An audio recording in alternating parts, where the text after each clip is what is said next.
ఆనందమ్మ గారు. జనరల్గా వ్యాపారస్తులు మన కాయగూరల దుకాణాలలో కానీ చికెన్ మటన్ షాప్లలో కానీ ఇటువంటి తూనిక రాళ్ళు వాడుతుంటారు.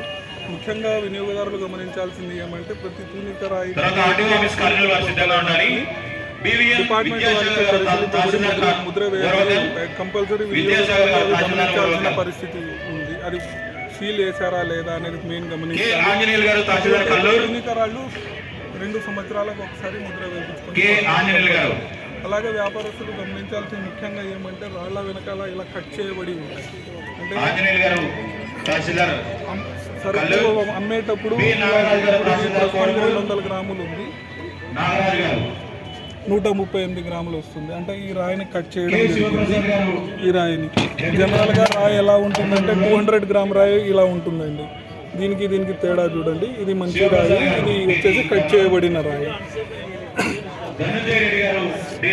అలాగే రైతులు దగ్గర నుంచి పంట కొనేటప్పుడు దళాలు కానీ ఇట్లా రాళ్లకు ఒక ఎక్స్ట్రా ప్లేట్ అతికించి గెయిన్ చేయడానికి రిసీవ్ చేసేటప్పుడు వాడతారు. ఇది 2 కేజీలు ఉండాల్సిన రాయి 2 కేజీల 250 గ్రాములు, అంటే 250 గ్రామ్స్ ప్లేట్ అదనంగా దీనికి యాడ్ చేశారు. ఇవన్నీ వినియోగదారులు గమనించాలి. అలాగే ముద్ర కూడా గమనించాలి. ఓకేనా సార్? అలాగే కెపాసిటీ వచ్చేసరికి పాలు దళారి లోపల పక్కన మీకు కొట్టిన తర్వాత మీకు అదనంగా వస్తుందంటే అదనంగా స్వీకరిస్తాడు. అదే అమ్మ కింద కొడతారు అంటే షార్ట్ డెలివరీ వస్తుంది అన్నట్టు. అలాగే ఇప్పుడు ఇది స్టాండర్డ్ మెజర్. ఇది చూడండి కట్ చేయబడి ఉంది. బాగా ఉంటాయి కానీ కట్ చేయబడి ఉంది చూడండి. సీల్ వేసింటారు, గమనించాలి. డిపార్ట్మెంట్ వారికి సీల్ కంపల్సరీ గమనించాలి. ఈ భాగం అందుకని కట్ చేయకూడదు అనే ఉద్దేశంతో సీల్ ఇక్కడ వేయడం జరుగుతుంది.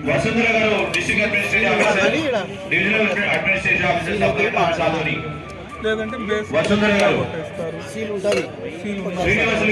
అలాగే ఇప్పుడు ఇవి శ్రీనివాసులు గారు తహసీల్దార్ నందవరం, గీతా ప్రియదర్శిని గారు తహసీల్దార్ పెద్దకర్నూలు. ఇప్పుడు ఇక్కడ లింకులు ఉన్నాయండి. ఇది జరిపి తూకం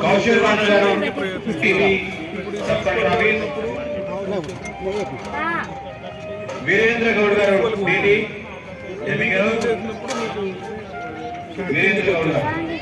ఇవన్నీ వినియోగదారులు గమనించాలి. ఆ లింకులు కరెక్ట్ ఉన్నాయి.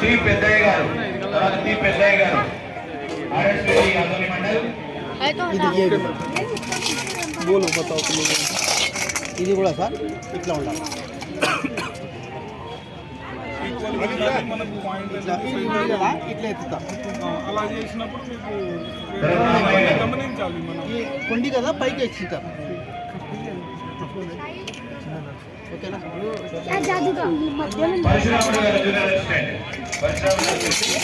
ఇంకా ఇది ఎలక్ట్రానిక్ ప్రతి మిషన్ జీరో ఉందా లేదా గమనించాలి. ఇప్పుడు చాలా మంది ఇలా ఇది పెట్టిన తర్వాత గిన్నెలు పెట్టిన తర్వాత జీరో చేయరు. ముఖ్యంగా జీరో ఉందా లేదా, టేర్ అయ్యిందా లేదా అనేది గమనించుకున్న తర్వాత తూకం స్టార్ట్ చేయాలి. ముఖ్యంగా గమనించుకోవాలి. ఇది ఎలక్ట్రానిక్ వేయింగ్ మిషన్స్ సంవత్సరానికి ఒకసారి ముద్ర జరుగుతాయి. డిపార్ట్మెంట్ వారికి స్టాంపింగ్ చేయబడుతుంది. కంపల్సరీ ఇవన్నీ వినియోగదారులు గమనించాలి. అవి తీసుకుపోతే వాళ్ళపైన ఎలాంటి చర్యలు తీసుకుంటారు? చట్టపూర్వక కేసులు నమోదు చేయబడతాయి. దానికి చట్టంలో చెప్పబడిన పెనాల్టీలు వేయబడతాయి.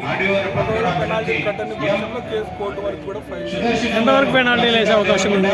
ఎంతవరకు వేసే అవకాశం ఉంది అలా మోసం చేసే వారిపైన? తూకంలో మోసం జరిగితే మాత్రం 10,000 జరిమానా ఉంటుందండి. ఒకవేళ ఖాతాలో ఏదైనా ఇప్పుడు ఇది ట్యాంపరింగ్ చేశారు, ఇట్లా ఏదన్నా నాన్ స్టాండర్డ్ ముద్ర లేకుండా వాటికి 25,000 పైననే ఫైన్ ఉంటుంది.